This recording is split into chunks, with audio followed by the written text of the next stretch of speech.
Welcome to episode 3 of People Are the Answer. I truly believe that people are the only answer to the world's many problems. I'm Jeffrey M. Zucker, a serial entrepreneur, here to learn how innovators are creating outsized, transformational social impact. Today's episode features Andy Lipman, founder of Wish for Wendy and CF Warrior Project, author of 5 books, motivational speaker, and all-around badass survivor. I should also point out that I am fortunate as his younger first cousin to have always had him to look up to and be inspired by. Andy and I had a great talk about his work and life. Here is Andy Lipman on People Are the Answer. Andy, thanks so much for joining me on People Are the Answer. Glad to be here. Thanks for having me, Jeff. I'm lucky to have you, and the viewers should probably be aware that we're first cousins. And, I've known you my entire life. I was going to wait till you introduced me that way because I didn't want to say anything unless you were cool with me. Yes, I am officially your cousin. So, yeah, no secrets. It's an honor to be doing this with you. Awesome. Well, if you could just, start off by telling the listeners, where you're based, what your current role is. Sure. So I'm based out of Atlanta, Georgia, and I am an author and also a motivational speaker. So I go around the country, sometimes the world, and just make speeches to motivate others to give back. And then as far as an author, I'm working on my 5th book currently. Most of these are nonfiction, and currently this one is going to be not for profit. So I'm looking to just make a difference in the world. Awesome. Well, I look forward to hearing more about that. Unfortunately, having cystic fibrosis has really been a defining factor in your life. For those listening that don't know what that is, could you explain? Sure. So cystic fibrosis is a genetic disease. It means that both my parents have the CF gene. And so there was a 1 in 4 chance that I would have the disease. And what the disease does, it affects the lungs. So it's more difficult to breathe. I tell people, try to breathe through a coffee stirrer. It gives you an idea of what it feels like. It also affects your digestive system, your reproductive system, your sinuses, and it makes you more apt to get certain types of cancers like duct and bowel cancers. So that's kind of how cystic fibrosis works. And there are only 30,000 people in the US with cystic fibrosis. So it's relatively small. Yeah, well, thanks for explaining. And, I know that was a big part of your life growing up, and would love to hear kind of what it was like growing up in general as well. Sure. So growing up with this disease, it's definitely not easy as a kid because you always feel like you're different from everybody else, and everyone knows when you're a kid you want to fit in to as many circles as you can. But I would have to do my therapy once a day, sometimes twice a day when I was really sick, and I had to go to the doctor every 3 months. I had to take pills and always bring enzymes with me, which I had to take before each meal to digest fats. And it just makes you feel different. I also dealt with a lot of malnutrition because of cystic fibrosis. It's just everything in your body is kind of not working the right way because of the salt and water balance in your system. So I was really, really skinny. And it was also when I would run or try to keep up with my friends doing sports, it was just much tougher to breathe. So you always just feel like you're kind of alienated, even though nobody's purposely alienating you. But in your own head, that's kind of what goes through your mind. Yeah. And, despite dealing with all that, you grew a love of sports as a kid. I did. Baseball and tennis were my 2 favorites, but it was, sports were the one time where I really didn't feel like I had to think about having CF. I could just go out and compete with my friends and do the best I could. I was by no means a great athlete, but I enjoyed it. It just took away the pressure. It took away the worries. It wasn't a doctor's appointment. It wasn't my parents telling me you have to be careful of this and that with germs and all this. I could just go out there and be me. And so that's what sports provided me. And it still provides me that today. Yeah. And, I know that there were a lot of issues to deal with, growing up in that situation, but, you had amazing parents and sister and a grandmother and other family. Can you talk about that support? Yeah, absolutely. Including yourself. I've had a ton of support over the years. It starts with my parents. It starts with, they had a daughter before me that passed away from cystic fibrosis. And my parents told the whole family to please not tell me until, I guess, an age appropriate year, which was my 25th birthday. I actually asked my mom, and that's when she revealed that Wendy, my sister, had CF. But I've had such amazing support from your family, your parents, your siblings, my sister, my wife now, and so many other family members have been great. Not just supporting financially, but just being there for me. I remember a story. Jeffrey's father, sadly, has passed away. My vest stopped working while I was in Charleston, and he went to the company, which was Hillrom, which is based, I had a base in Charleston, and he was able to somehow get me a machine when nobody else could. And I still remember that moment that your dad did that. And so, that's just an example of what my family has done for me. So I'm very lucky. You need a good support system. Dealing with a disease like this, it's not just about how much you can do, it's how much others can do to help you. So I've been very fortunate with that. Well, it's cool to hear that my dad was able to help and that you've gotten the incredible support over the years. Um, I'm sure it would be very difficult to try to make it through what you have, without that. Yeah, I have a lot of friends with CF that we talk over, social media or whatever, and you could tell a difference. I mean, there are people who have great support systems that really have things that others don't get that help with. They're getting that help, and you see others who are just trying to make it day by day. It's just so Right. difficult.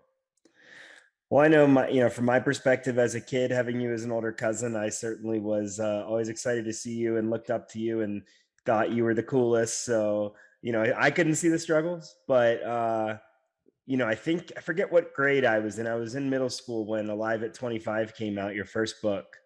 And I remember, being glued to that throughout a day of school, like under my desk and everything. And, started it in the morning, finished it that night.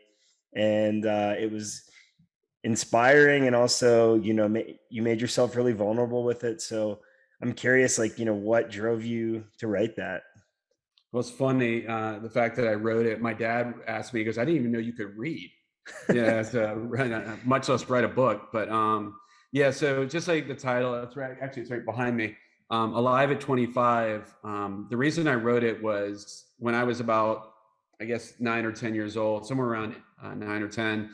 I was doing a book report on Christopher Columbus, and I pulled up the Sea Encyclopedia, which nobody knows what encyclopedias are these days. I always tell people it's like Wikipedia with maybe a little more factual information, and it was much heavier than Yeah. Wikipedia. You actually had to pick it up and read it. But the thing about Columbus is, started with the C, which was the book report, but then I saw the term cystic fibrosis. And my mom and dad had always been really quiet about what CF was. All I knew was I just was a little different than everybody else. So I began reading about cystic fibrosis, and I got to the sentence that said people with cystic fibrosis don't normally live to the age of 25.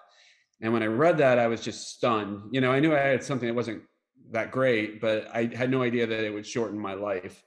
And here I was thinking, I'm like 9 years old at the time. I'm almost at my midlife crisis. I mean, that's the way my head was thinking. I'm like, oh my God, I only have 16 years left, because all my life I've been told encyclopedias were fact. This is what you do your homework with. This is how you get information. This is all fact. And screamed at my family. I was really upset at the time. I'm not going to live much longer, but I did. I survived it. I got through high school. I got through college. And on my 25th birthday, I literally woke up and was like, I need to write a book. I don't know why, because on the night up before my birthday, I had no idea I was going to write a book, but I woke up that day and I said, I'm going to. And the purpose for the book, the purpose for Alive at 25 was to show others that we can live, that you can't be measured by an encyclopedia article. You can't be measured by statistics.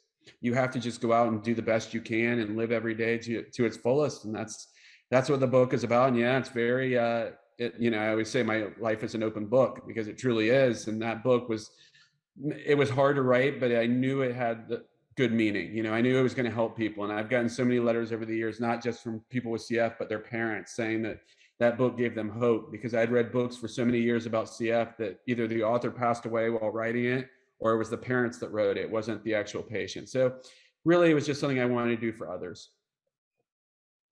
That's incredible. And I know it's had a huge impact, and even had a significant impact on me. I remember reading it, like I said, and I also think that it was brave of you to tackle some mental health issues in there. I mean, especially in like it was a lot less common to be talking about mental health. And what year did the book come out? Oh, gee, it was around 2002, 2003, somewhere around that time frame. Yeah, so it's almost been 10 years, or excuse me, it's almost been Actually, it was 20 years. 2000. I'm sorry, it was 2000 when it came out. So All yeah, right, it's been about 20 it's years. been, Yeah. yeah, 20 years. Wow. So, I mean, it was a lot more taboo to talk about mental health back then. Can you talk about, how you had the courage to put that in there? If you had anybody pushing back? Yeah, I had some concerns from my editor and stuff. Are you sure you want to be open about this and talk about this? And I'm like, you know what? Someone else is probably going through it too. And I had never, when I was writing this, the social media really wasn't around that much. So you didn't really have anybody to base it off of. I really didn't know that mental health was that big a deal or that people were going through it. But I knew what I was dealing with was a lot. And I knew that there were other people that were probably dealing with it too. And so that was really important to write that, to talk about mental health. And then in future books I've done a lot more about mental health, and I've been a big mental health advocate for the Cystic Fibrosis Foundation because I have, I have a psychiatrist, I have a psychologist, I've been to a mental health institution as an outpatient, and I take meds for my anxiety, depression, that kind of thing. So I'm definitely not ashamed of it. It's something I tell people, if you're going through it, you're not weak for having to deal with depression and anxiety. You're actually stronger though if you go and get help. Go get help for whatever it is, and whatever your help works for you. Maybe you talk to a friend and that works for you. Maybe you talk to a therapist that works for you. Maybe you take meds and that works for you. But whatever it is, if it helps and it makes you stronger and it makes your family stronger, do it. Do whatever it takes. And so that's really what it is. I knew it was something important because it was something that really affected me. And I give the analogy of the pitching coach for those of you who are baseball fans. I always say even the greatest pitcher in the world needs a baseball coach. Even if you're the strongest physical person in the world, you still need someone who can help you. And so I needed that person. And it's really, therapy has really been a blessing for me. Yeah, likewise. And I commend you for, being open about it. I think it's really important for people to be comfortable talking about those topics. Thank you. I appreciate it. Yeah, I definitely think it's important. So you wrote Alive at 25, and then during or after you founded Wish for Wendy? Yeah, it was around, I was working on Wish for Wendy at the time, and then our first one was in 2000. So yeah, it was all kind of all at the same time. But yeah, Wish for Wendy which is a charity event in memory of my sister Wendy, your cousin who passed away from CF, and she only lived 16 days. And the crazy thing is, not only did she only live 16 days, she never left the hospital. There was only one picture taken of her. And my parents decided that they wanted to try again 3 years later. And unfortunately, even though there was only 1 in 4 odds that I would have CF, just like Wendy had 1 in 4 odds, because when both parents have the gene, 1 in 4 odds that you would have CF, I had CF as well. I had meconium ileus when I was born, which is a blockage in the intestine, and that's pretty much a telltale sign that you're going to have CF.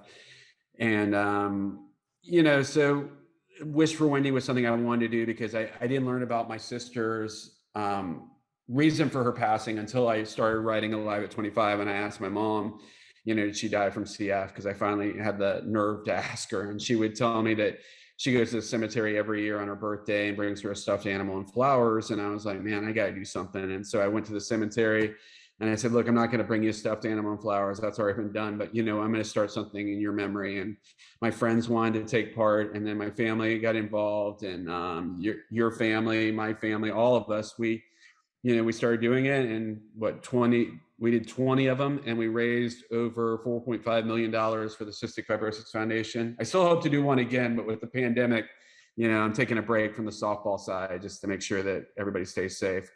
But yeah, it was a great event. We have a lot of sponsors, a lot of people who take part, and it's just been really, really awesome. Well, it's always been remarkable even to see where it started and how well it did at the beginning and how helpful everyone was at the beginning, to see what it grew into. was really incredible. And to think $4.5 million for cystic fibrosis, I mean, that's huge. Like you were saying, there's not a giant population with it, so it doesn't necessarily get as much funding. So, I mean, this is incredibly impactful for CF patients. Yeah, absolutely. You know, what people love is the stories. You know, every year we would put up pictures of ambassadors, young kids with CF that are fighting the disease, and we would put their pictures up on the sidewalk when you walk in, to just to kind of tell their stories. And I still have their parents who send me videos of them that I post and use as ways to raise money and awareness for this disease, because really, like we said, there's only 30,000 people with it. 1 out of every 29 to 31 people are carriers in the United States. So it is actually has a lot more involvement than people think, but still only 30,000 people that have it. We really have to push it as much as we can. And we definitely do our best. And when you talk about, hearing other people's stories, taking their videos and pictures and, giving them support, is that how the CF Warrior Project started?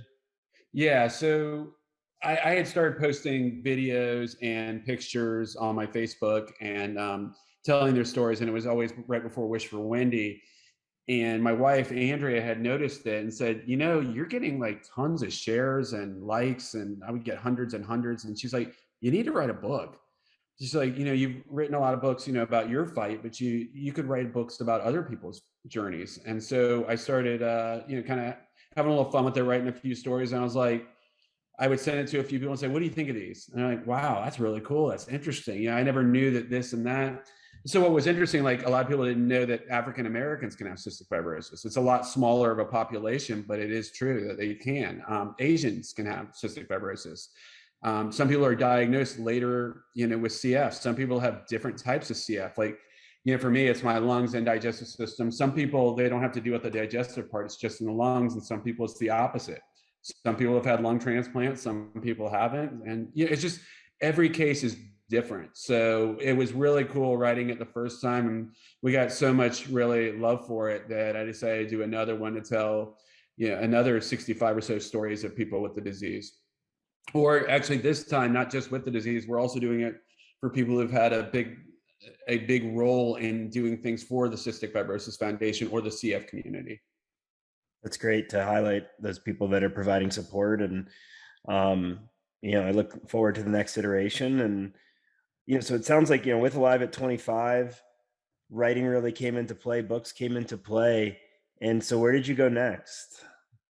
So after I did Alive at 25, you mean as far as books go, or just Yeah. so first I did Alive at 25, and then I did a book called A Superhero Needs No Cape. And what that was just a fictional story about a boy who wanted to play baseball and had CF and wanted to make it to the majors. And it's just a story about following your dreams. That was the whole point of it, is just following your dreams. And then after that, I wrote what's called The Drive for 35, The Drive at 35. And what that was about, and you can see it kind of below there, Drive at 35 was about not only having CF. I talk a little bit about everything that went on from Alive at 25, my first 25 years, but it also talked about growing up with this disease, because for so many years, nobody really grew up with this disease. When I was born, the life expectancy for those with CF was 16 years.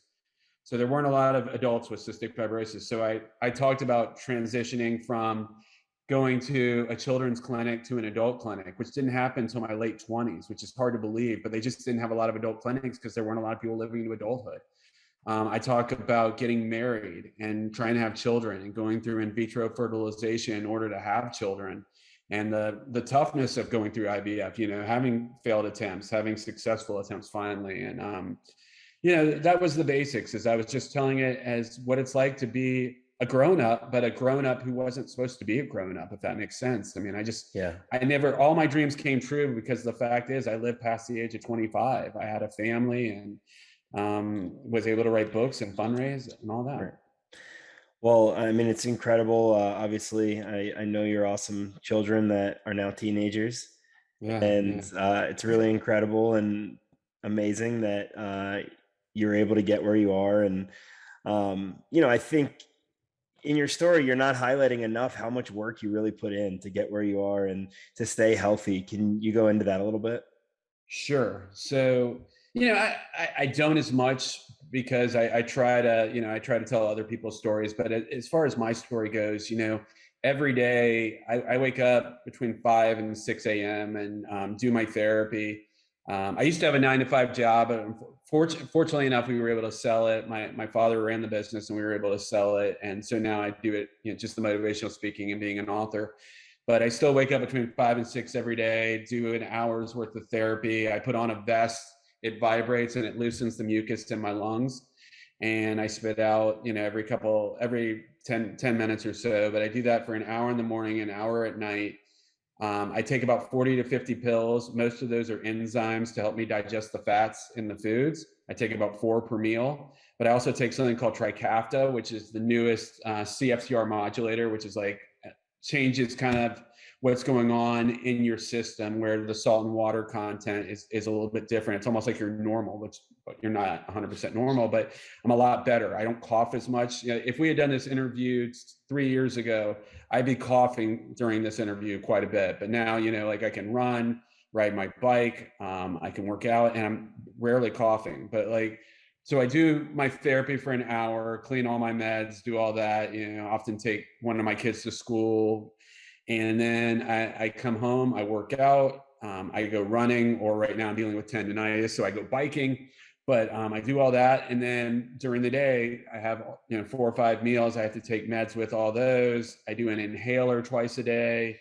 I do a sinus rinse once a day, every other day. I take what's called Miralax, which is for my digestive system, just to keep everything flowing. And then at night, I go back and do another hour of my therapy with my aerosol. I do a nebulizer, a vest. And in the morning, I do 2 nebulizers. At night, I do 1 nebulizer. Before Trikafta, I was doing this 3 times a day, but now I only have to do it twice a day. But yeah, so the tough thing about CF, I think for me, is when you pack to go on trips, you take all this stuff, and especially when you take a flight and everybody's worried you're a security risk. So that's been tough. But really, I mean, like I said, this is my normalcy. I've known this my whole life.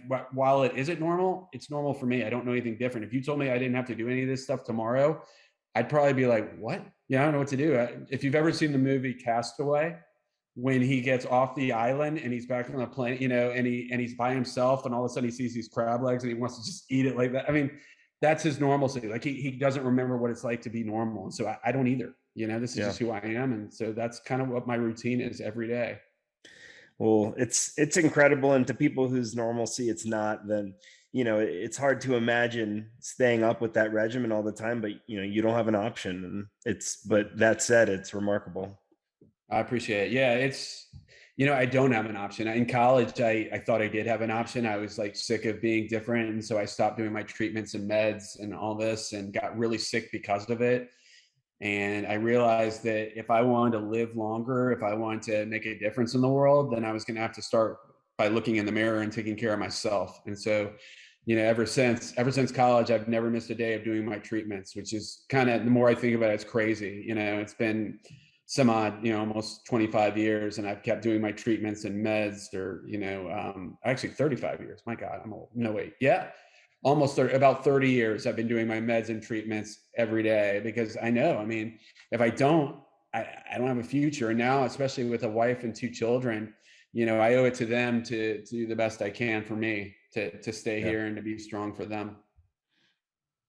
Absolutely. And, I hope there are many, many more years ahead.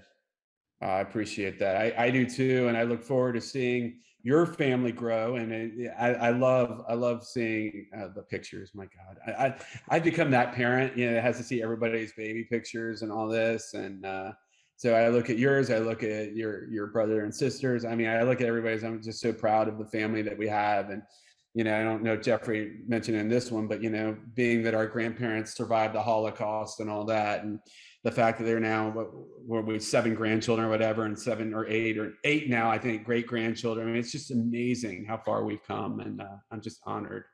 We're very fortunate. I mean, obviously, if our grandparents hadn't been the fighters and survivors that they were, we wouldn't be here at all to make any kind of difference to anyone. And to now, have kids and things like that, it's more than they could have dreamt, I'm sure.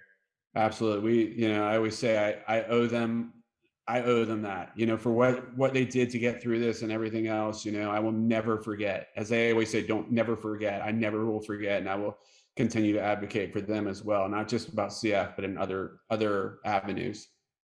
Absolutely. And it's a little off the rails, but something I've been meaning to ask about is you ran with the torch Mhm. back in the 90s and around the 96 Olympics. Um, I thought that was like the coolest thing, seeing that happen, like seeing the pictures and everything. What was that experience like? What did it mean to you? Yeah, I was shocked. It was a surprise that I got nominated, and my family, my wife nominated, well, before we were married, but she nominated me, and I was just shocked that I got it. That I didn't even know I was going to be in the running for it. No pun intended. But when I got the torch, it was the coolest thing about it. Well, a lot of people would say the coolest thing is when you get to run with the Olympic torch, but the coolest thing for me was I got to do it at my school at the University of Georgia, which is Athens, Georgia. I got to do it there, and that was where I was going through the toughest time in my life, where I'd stopped doing my meds, stopped doing all this, and here I was running alongside that area where everything seemed to be falling apart, and the lessons I had learned that I could now make it in this world. And now I was running with the Olympic torch, which was crazy to me. And I just remember the biggest worry I had running with it was just don't burn your hair. Don't burn yourself. Don't burn yourself, because you see the flame moving. You're like, and make sure you get it to the next person. But it was the coolest thing in the world. It's only 2/10 of a mile that you get to run with it, but it felt like, it took like 3 seconds. I was running uphill. I didn't even notice. People were like, it's gonna be hard to breathe. I'm like, I couldn't even tell. I was just Yeah. so excited to do it. But yeah, it was an absolute honor. And what's cool is my wife has run with an Olympic torch too. She ran with it several years later, and it was really cool to see her do it. She does so much work for charity too. And it was just an honor. I told her, when we have kids, that there's going to be a lot of pressure on them to run with their own Olympic torches. But I said, I don't think they have to do that. But, it was Yeah. really, really cool to do it, though. Yeah, it's amazing, and it was really exciting when that happened, and I know inspired a lot of people. Did you start doing your speaking engagements around a similar time? Oh yeah, yeah, yeah. Sorry. Yes. So I did, and yeah, I've gone and spoken all over the country. I've spoken in California, New York, Pennsylvania, all over the country, plus Ireland. So I've done a lot of speeches, and now I'm doing them virtually with the pandemic going on. But I hope to return to travel in the next year or so, whenever this is all over. But I really enjoy talking to. I go to a lot of hospitals and talk about my story and why it's so important to keep fighting and never giving up. And just really, I speak at a lot of schools too, and it's a little different. I tell the kids there, we all have one thing in common, and that's that we're all different. And the second thing we have in common is we can all make a difference. And if we go out there in the world and try to make a difference in the world, that whatever inspires us can inspire somebody else, and maybe they'll go on the journey as well. So yeah, I've been doing that for several years now. I was a Toastmaster growing up and in my 20s, and I've used that to really speak all over. One thing I've found about speaking engagements is you never really know what a huge impact you could be having on even just one person in that audience. Has there been anyone that's come back to you, later or after one of these events to tell you about that?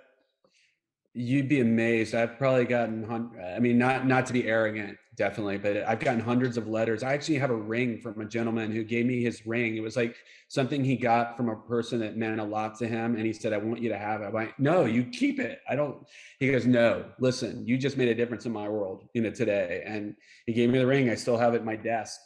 And but he said, what you said really inspired me, and it's going to change my life. And I just wanted you to, every time you look at that, to know that that's what you're doing for people. And so I've spoken to tens of thousands of people over the years, and that's the one that stands out, that story. And he was actually the cameraman for that day. But yeah, I've really, it's been an honor to get letters from people from all over the globe, just saying that whatever I write or whenever I speak, it touched somebody. It changed their lives. And I've had other people who've written books that they said my story touched theirs and made them want to write their own story. So definitely, as they say, pay it forward. And I feel like, that's what I'm doing, and I'm going to continue to do until my last breath. And that's really my goal. Do you have a memory of when you realized that you could have this type of impact on people's lives? Maybe one of those first stories like that? Yeah, it's interesting. So when I joined Toastmasters, which is around when I started writing my first book, around 2000, I remember the first day I had to go speak against this guy who was doing like he won every week. You had like first place, second place, third place. He won every week, and so my first time out there, I went out and spoke, and I won on the first time doing a speech. And I was like, I didn't think the speech was that good. They said it's not the speech, it's the material. They're like, the story you're telling is like, wow. And I was like, and that speech sucked.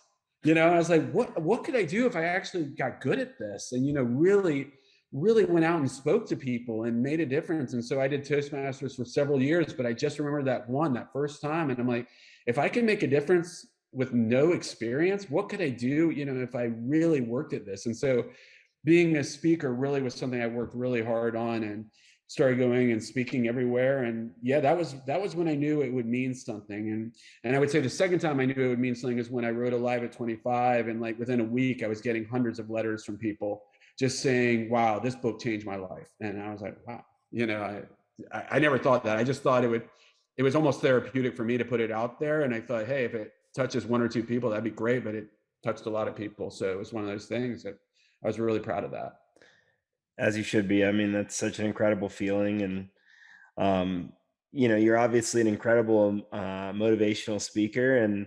But we haven't really talked about your untapped comedy potential. Yeah, I've done the comedy side. I actually took a class at the Punchline here in Atlanta, and did a routine. And every now and then when I make a speech, I'll do just a comedy routine and have some fun with it. I've written my own material. I also said when the pandemic is over, because I had almost planned on doing it, but of course, the pandemic. I'm not going to comedy clubs right now, but I would love to go out every now and then. You have to go late at night, and if you get it, then you speak later that night. You do your routine. So yeah, I would definitely go back and do it.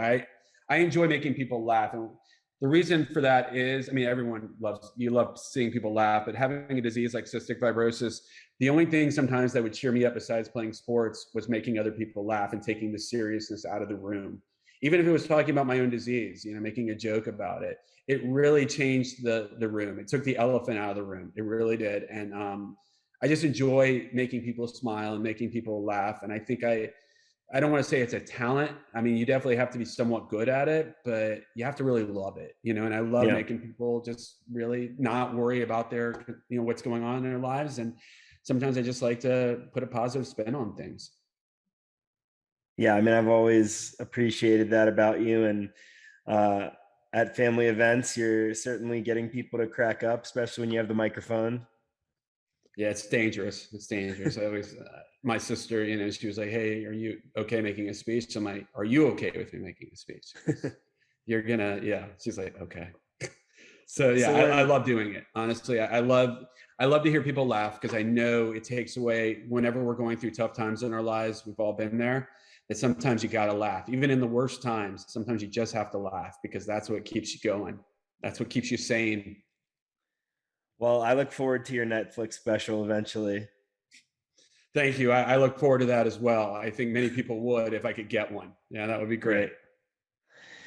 great. Earlier, we talked a little bit about childhood, and that's someplace I like to dig into a little bit with Mhm. innovators and impact, because usually your childhood has a really extreme impact on where you end up. And I'm curious if there's any specific experience from your childhood that really set the example in terms of the need to give back, regardless of which side of the equation you were on. Sure. Yeah. My mom, so she had this thing called the Santa Claus house, which is ironic because we're Jewish. But so she was running this thing called the Santa Claus house, and they raised money for cystic fibrosis. She had just lost my sister. I was a little kid. And so one day she had heard from some people that Isaac Hayes, who was a really famous singer, he did South Park, he did The Voice, Chef, all that. And my mom had heard that he runs around a certain area of Atlanta. My mom, Aunt Eva was, she loved finding celebrities. So she started driving down this road, and she sees this gentleman with two big bodyguards alongside him.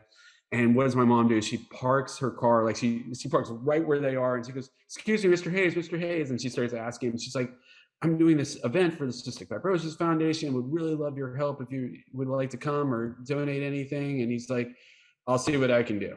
And so she got back in the car, And a couple of weeks, whenever they had the event, I think she said it was a few weeks later, the day before, one of her friends, one of the volunteers said, there are these two big gentlemen here at the door and they want to see you. And so my mom walked up and they said, "Are you Eva?" And she said, "Yes." And they said, "These are for you." And she gave him, and they gave him all Isaac Hayes signed merchandise. He had a picture. He was a photographer too. He was a professional photographer. He signed a picture that she kept for in our house. It's still there. And my mom, they raised a ton more than they ever had, just because of all this merchandise that Isaac Hayes had given. And my mom told me years later, she said, "You know what, Andy? Don't ever be afraid to ask, because the worst they can say is no." And I never forgot that, because she would say that for years. And that's kind of how I started Wish for Wendy, is because she said, "Okay, so you asked these people, well, what do they say?" I said, "Well, most of them said yes." She goes, "That's great. And what about the ones that said no?" I said, "Move on to the next one." She goes, "Exactly." She is. And it reminded me, I took a sales class in college where they said, no doesn't matter. They can say no, that doesn't mean it's over, and some of the people who had said no earlier, came back and said yes. So, my mom had taught me early on that if you ask, if you work for something and people see you putting all the work into it, you're going to get a lot more yeses than you are nos. And so when I was a little kid, I really appreciated that then, but especially as I got older and thought about what my mom had done. And really, you don't get it as much when you're a kid. I thought it was kind of cool that she had met Isaac Hayes then and that he did all this. But when I got older, I thought about the whole thing of the lesson of not being afraid to hear the word no. And so that's what my mom taught me early on. Yeah, I mean, she's a hero in that story as much as Isaac Hayes. Yeah, absolutely. And both my parents, very charitable people. My whole life. They always say, always give back. As your parents are. They were always the most charitable people in the world. Both of our parents were, and so they always taught me, Andy, you should always give back. Always give back. It's not about you. They always taught me early on, don't worry about doing things for yourself. Do it for others. My mom was especially good at that. She didn't care about herself. It was always about giving. She would go shopping. My mom loved shopping so much, but she would end up coming back. She didn't get anything for herself. She got it for everybody else. I mean, that's just who she was. And that's kind of the person I've become. I always want to do things for others. So. Yeah, I mean, that certainly wore off on you and clearly had great parenting. I mean, to see how excited and happy it makes you to give back is, a testament to your mom's memory and a testament to your father. Yeah, absolutely. And I think we both know what that's like, just our Yeah, parents are both, it's a good feeling to give back, not just for what, make us feel good, but when you see somebody else feel good, it's just great that you feel it, you can make a difference in somebody else's life. It's just awesome. absolutely. And obviously, your parents had a tremendous impact on you. And, is there anyone else kind of throughout this process of your life that you've considered a mentor? As a mentor, I would say as important people in my life, definitely my wife. She's played such a big role. She's also very charitable and done so many things for me. As far as a mentor, because I always picture a mentor as someone older than me that really led the way. Um, Besides my parents, because I always like to leave my parents out of it because everybody wants to say their mom or their dad or something. But I will say, like someone like a Jerry Cahill. Jerry Cahill has cystic fibrosis. He's now, I think he just turned about 65 years old. He's recovered from a lung transplant, kidney transplant, all these things. And he was one of the first people I learned about with cystic fibrosis as I was growing up, to know that there was somebody beating the disease, and gave me a direction. And he works for what's called the Boomer Esiason Foundation. Boomer was a quarterback, as you know, for many years in the NFL, and his son Gunnar has CF, so he started a foundation, and Jerry works at the foundation and does a lot for CF there. And so to me, he was a big part of it. I will always say that my parents play a big role in teaching me to be who I am. And honestly, your parents have been big. I love how much they do for charity and always have. And just, our entire family is so charitable. It's hard to pick and choose. But yeah, it's definitely difference makers. There are a lot of difference makers in my life. I've been fortunate to have a lot of mentors over the years, whether it's be for speaking, whether it be for writing, whether it be just CF, or whether it just be my family. So yeah, I would definitely say those were people that have made a difference in my life. Thank you for sharing that. And, before I get to my final question, is there anything else that you think we should cover? No, I mean, I think you've done a great job covering everything. I'm just, you know, I guess, if I were to say anything, my main goal in life is to show others, whether they have a disease or not, whether they're going through good times or bad, that life is still worth living, that we're still lucky to be here. I tell people, I think it's, what is it, 23,000 breaths everybody takes every day. I think it's like 23,600 breaths everyone takes every day.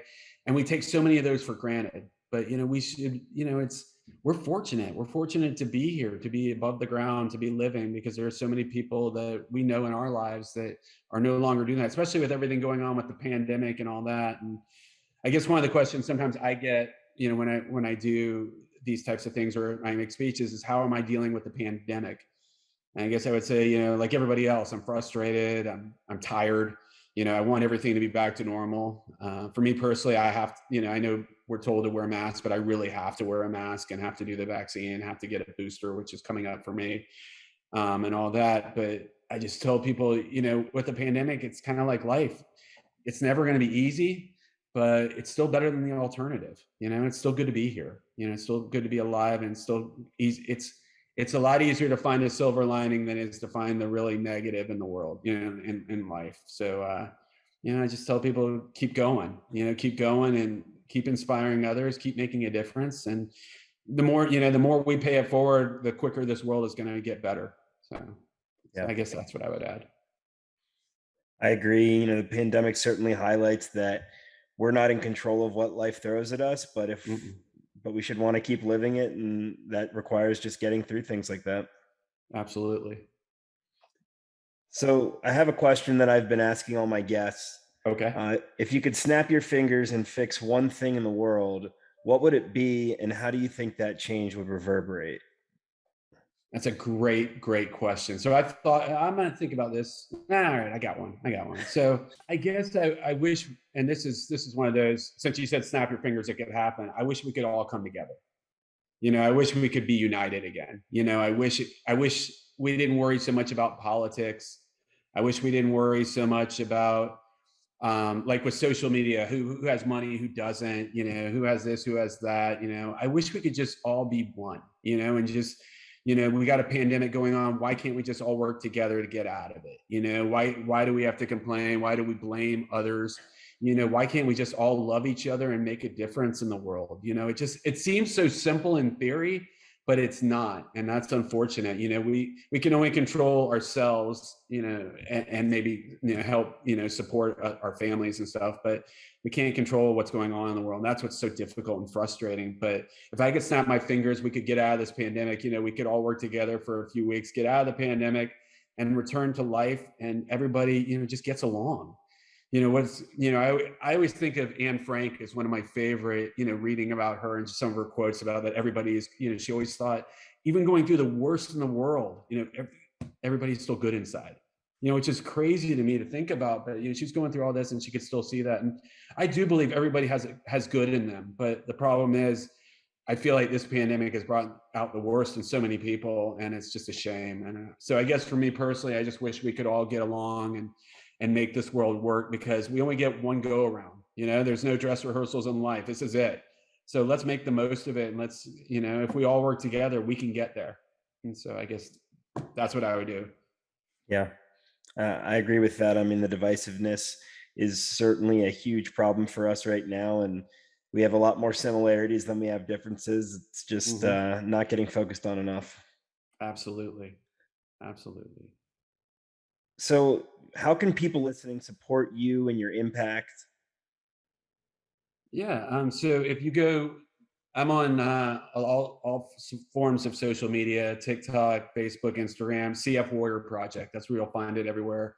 CFWarriorProject.org is my website. You can learn about what speeches I'll be doing.